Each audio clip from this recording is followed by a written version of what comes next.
Okay, so last week we talked about some prerequisites or some strength standards to be working on muscle ups, and some things to work on if you're not at that phase of getting a muscle up is to get to the chest to ring pull up. So being able to pull a set of rings up into, or pull yourself up into the rings so you're at this height here where you're able to almost tuck those underneath. Now, if you're at that height, it's going to be really tough with this grip to transition into this muscle up. So the ring, so as I do that, if I don't adjust my grip, that ring ends up upside down. Now, what we're going to do, and what this video is going to be about, is about a false grip. The false grip is a gymnastics grip where we basically are going to make it so our hand is positioned in a way that when we bring our elbows up and over, that the ring is, that we don't have to adjust our grip, and we're going to be able to just push straight down. So from here, if we do that chest to ring pull up, my hand, and I rotate around, the ring's already underneath and I can just push my way out. So again, so from here, if I pull up and transition under, the ring's upside down. If I tuck right here and transition under, the ring's on top. Under, on top. So it's a really uncomfortable grip.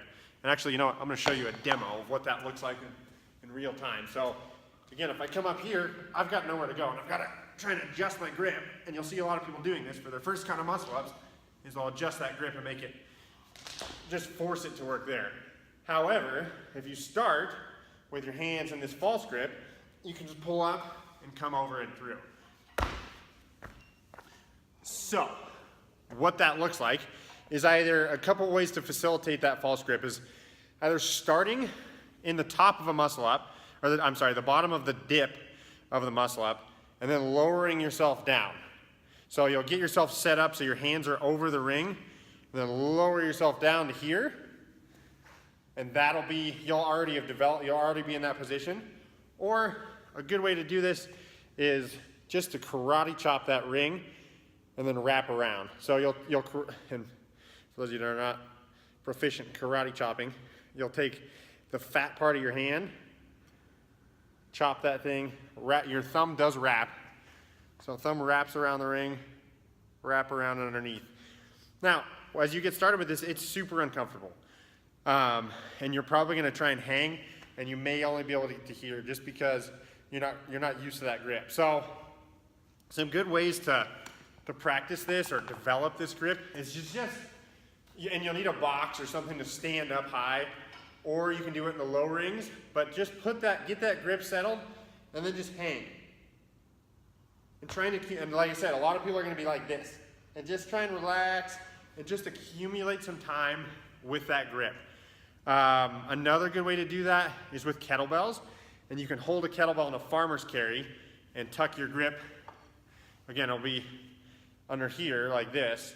You'll have it tucked under, and just kind of do some farmer's carries with your hands in that false grip, and just get comfortable with it. There's certainly ways you can, like I showed you a second ago, you can kind of get through your muscle up by some shimmying and wrapping around, but the absolute best way to get your first muscle up is to work that false grip and dial that in, and just get used to that position. So again, trying to accumulate, start with just trying to accumulate 30 to 45 seconds in that hanging, fully extended position, or as low as you can get every day. And as you get better and better and better and more comfortable, it won't be that big of a deal, and it'll be kind of natural when you jump in the rings. All right, more next